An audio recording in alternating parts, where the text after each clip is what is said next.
Hello students, how are you? Welcome back Mehta school digital classes. पिछली class में, पिछले video में हमने अपवर्तन से होने वाली घटनाएं कंप्लीट कर ली थी। 5 घटनाएं मैंने तुम्हें समझाई थी और 5 को एक्सप्लेन कर दिया था हमने पिछली क्लास में।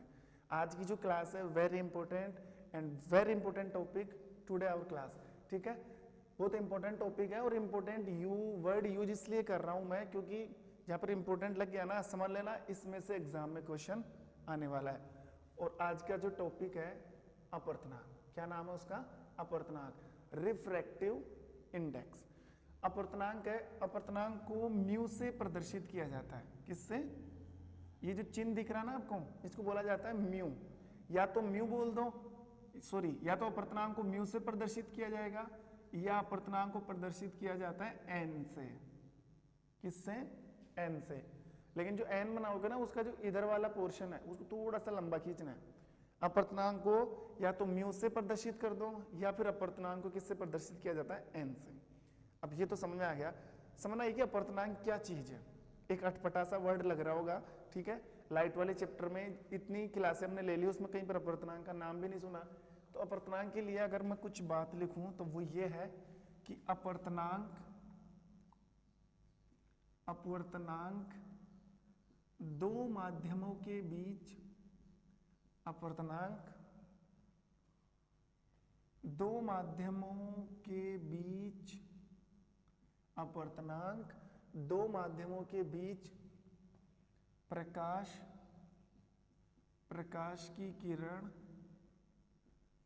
की किरण की दिशा एवं वेग में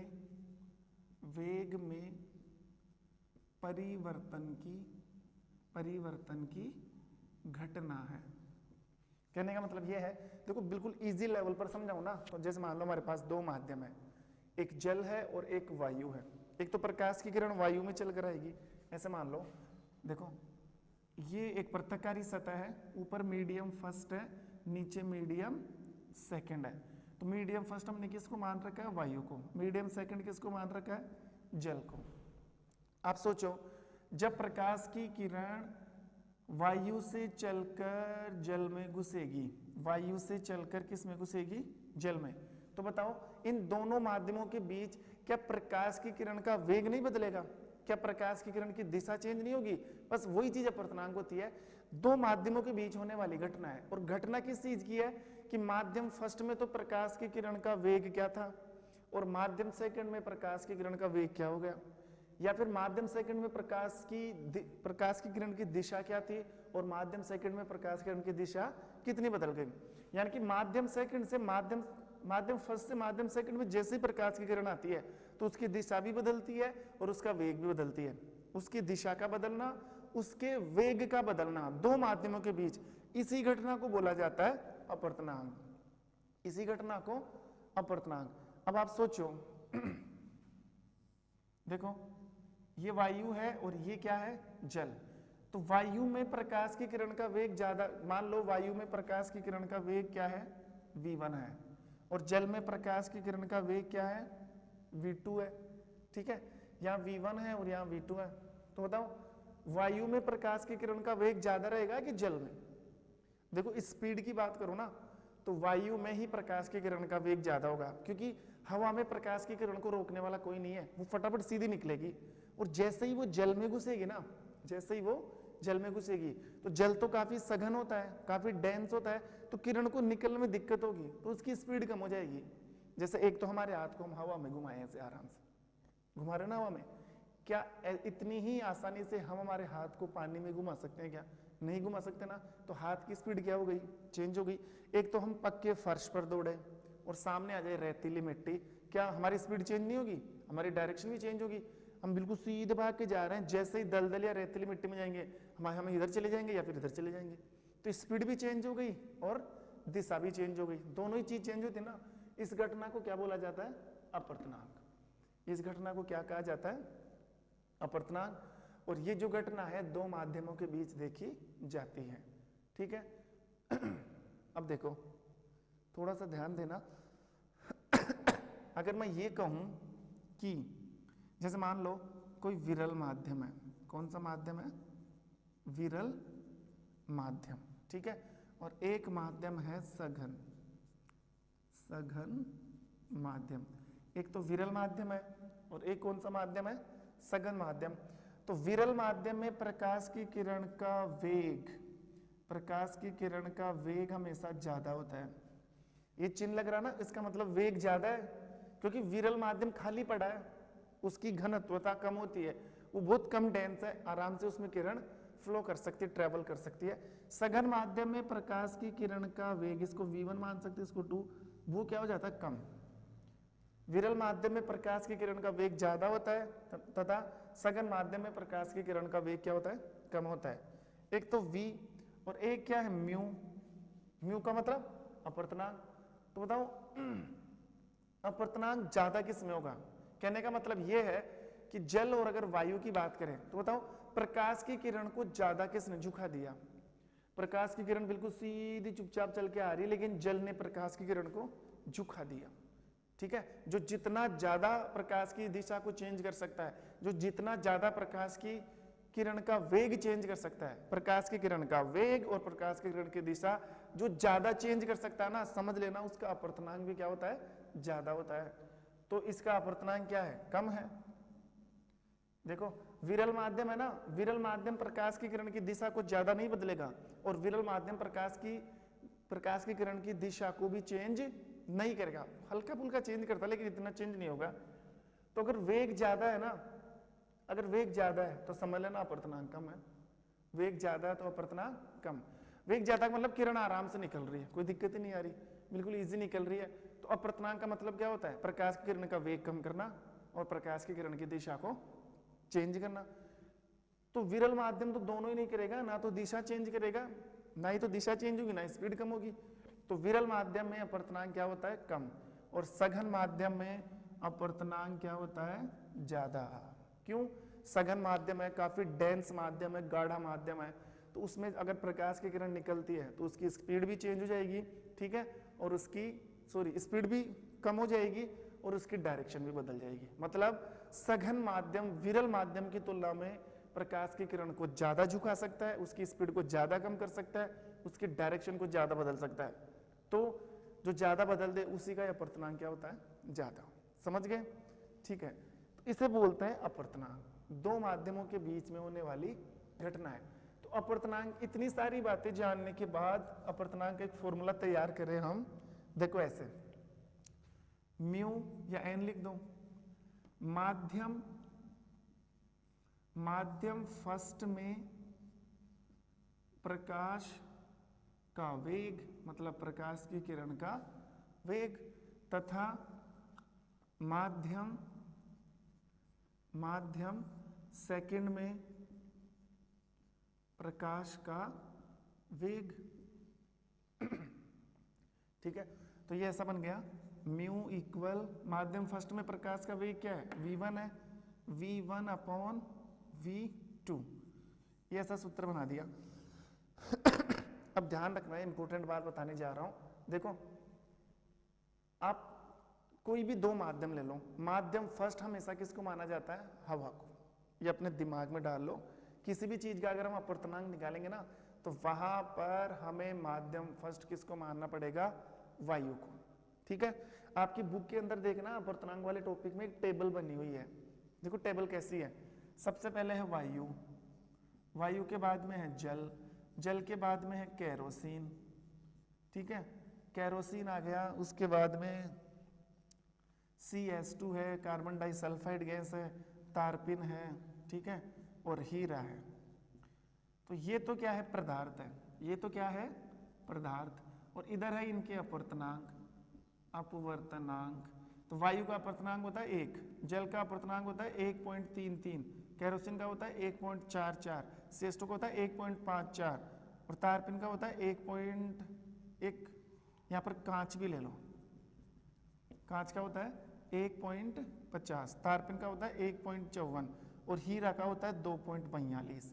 और ये भी ध्यान रखना, इनके आगे मैंने यूनिट नहीं लगाई ना, तो समझ लेना अपवर्तनांक का कोई मात्रक नहीं होता, ये यूनिट लेस है, मात्रकहीन है।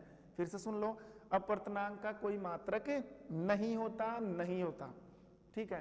तो ये तो पदार्थ, ये अपर्तनांक। अब आप भी सोच रहे हो सर ये क्या लिख दिया आपने इसे, तो देखो वायु का अपर्तनांक 1 है और वायु का जो अपर्तनांक निकाला है ना वो किसके सापेक्ष निकाला है, निर्वात के सापेक्ष। ठीक है, एक बार वायु को छोड़े इसमें समझो, जल का अपर्तनांक कितना होता है 1.33, 1.33। तो जल का अपर्तनांक किसके सापेक्ष निकाला गया है, वायु के सापेक्ष। यानी कि जल माध्यम 2 है तो माध्यम फर्स्ट किसको माना है, हमेशा वायु।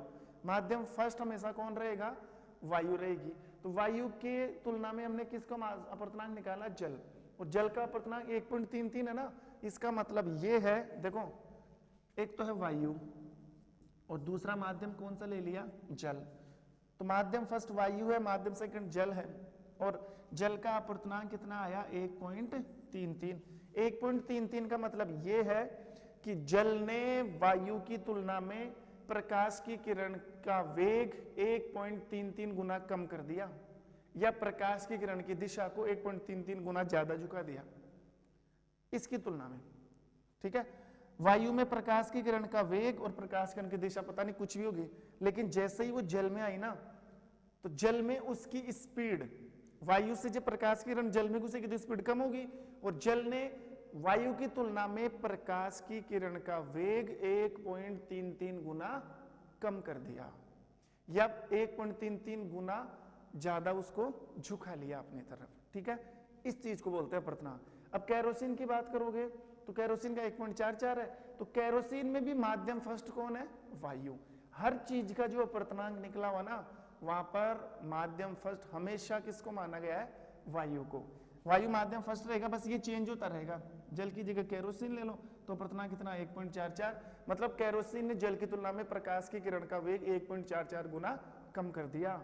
तो बताओ प्रकाश की किरण का वेग सबसे ज्यादा कम किसने किया है, सबसे ज्यादा कम किया है डायमंड ने 2.42, और डायमंड ने प्रकाश की किरण को इतना गुना अपनी तरफ झुका लिया क्योंकि हीरा है और हीरा बहुत ज्यादा सघन होता है, उसमें से प्रकाश की किरण ऐसे नहीं निकल सकती, तो सोचो उसका अपर्तनांक भी सबसे ज्यादा होगा।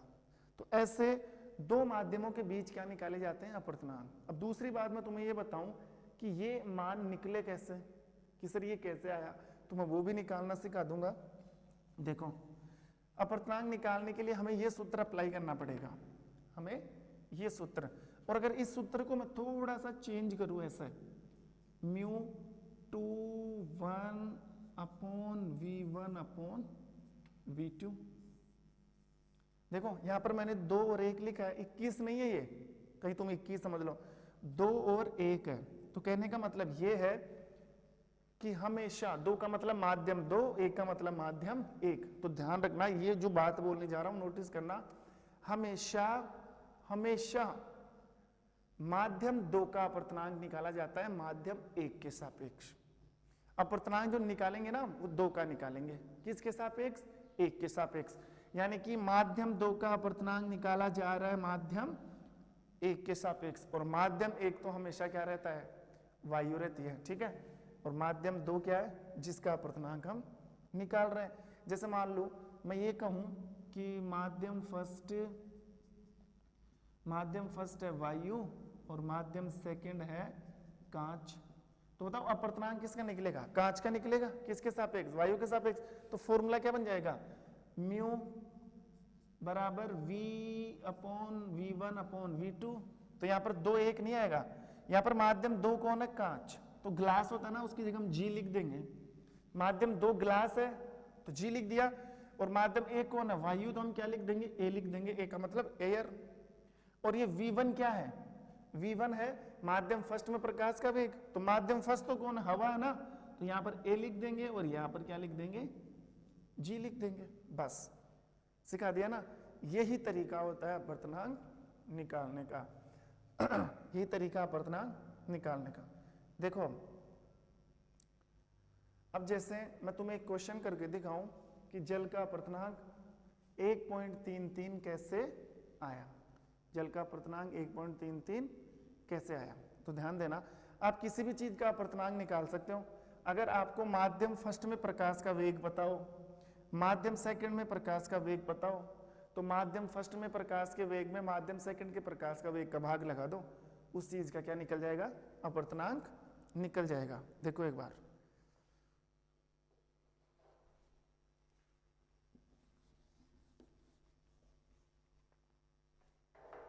जैसे मैं क्वेश्चन डालूं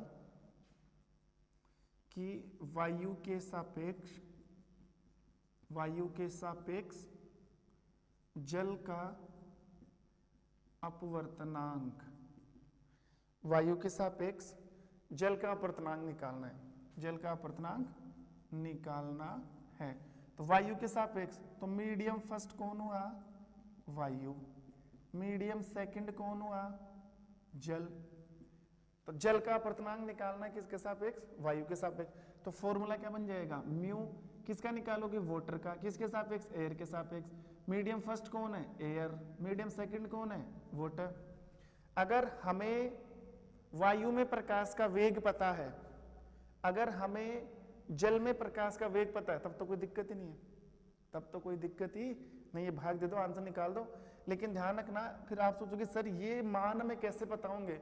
तो देखो एक मान तो हम 8th क्लास से पढ़ते आ रहे हैं, वायु में प्रकाश का वेग तो सबको याद होना चाहिए। वायु में प्रकाश का वेग कितना होता है, वायु में प्रकाश का वेग कितना होता है, 3 × 10⁸ मीटर पर सेकेंड, 3 × 10⁸ मीटर पर सेकेंड। ये चीज अब भी कभी रट लो कि हवा के अंदर प्रकाश का वेग इतना होता है, और इसको VA मान रखा ना हमने, इसको CB कहा जाता है। आप बुक के अंदर देखोगे ना C लिखा हुआ है, C का मतलब होता है वायु में प्रकाश का वेग, C का मतलब वायु में प्रकाश का या प्रकाश की किरण का वेग, जिसका मान फिक्स है 3 × 10⁸। तो VA का मान तो पता लग गया। अब इसे C बोलो या VA बोलो एक ही बात है। तो VA का तो पता लग गया।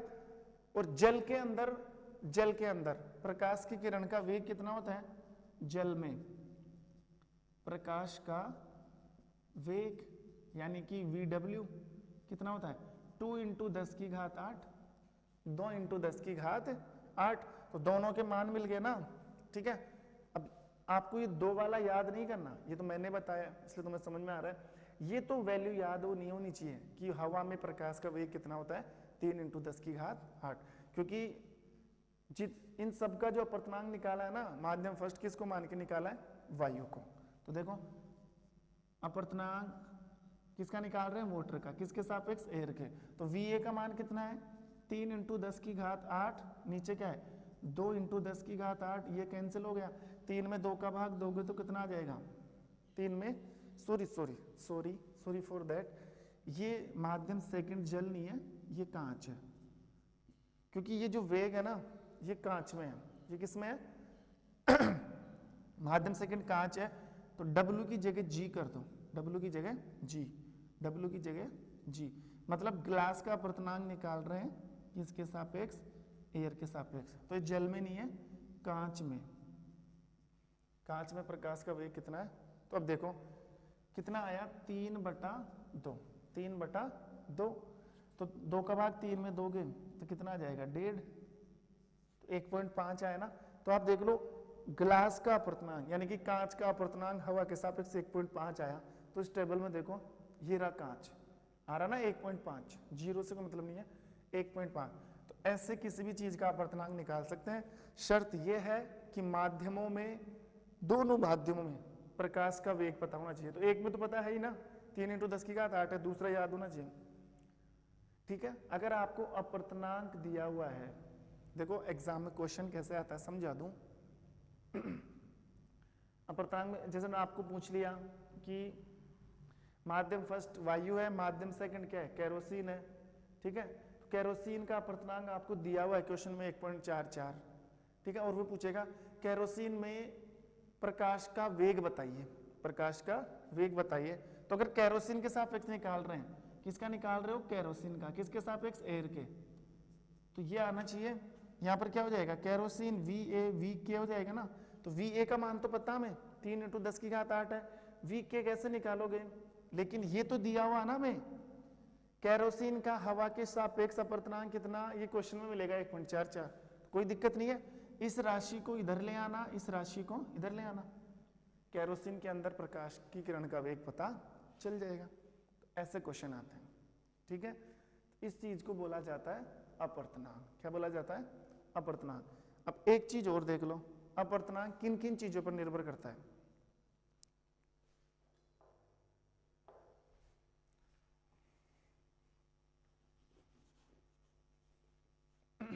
तो देखो,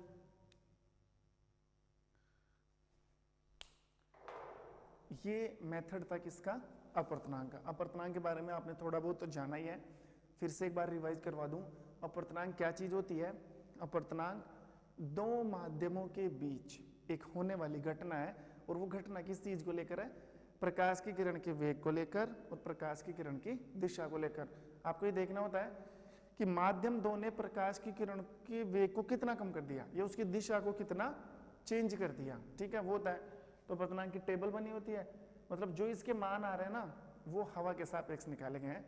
जैसे डायमंड, जैसे मैं ये कहूँ या ऐसा क्वेश्चन आ जाए कि हीरे का अपवर्तनांक 2.42 है, इस कथन से क्या अभिप्राय है? तो इसका मतलब ये है कि हीरे को माध्यम 2 मानकर, माध्यम 1 वायु को मानकर हीरे का अपवर्तनांक निकाला गया है, ठीक है। और हीरे ने वायु की तुलना में प्रकाश की किरण के वेग को 2.42 गुना कम किया है और इतना उसकी दिशा को झुका दिया है। ये चीज क्या होती है? अब अपवर्तनांक जो है बहुत सारी चीजों पर निर्भर करता है, जैसे रंग पर निर्भर करता है, माध्यम पर निर्भर करता है, घनत्व पर निर्भर करता है। ये चीजें हम नेक्स्ट वीडियो में पढ़ेंगे। अपवर्तनांक पर कुछ न्यूमेरिकल करवाऊंगा, और अपवर्तनांक की निर्भरता, डिपेंडेंस ऑन रिफ्रैक्शन इंडेक्स, ठीक है। अपवर्तनांक किन किन चीजों पर डिपेंड है वो हम क्लियर करेंगे नेक्स्ट वीडियो में। तब तक के लिए thank you, have a nice day, thank you.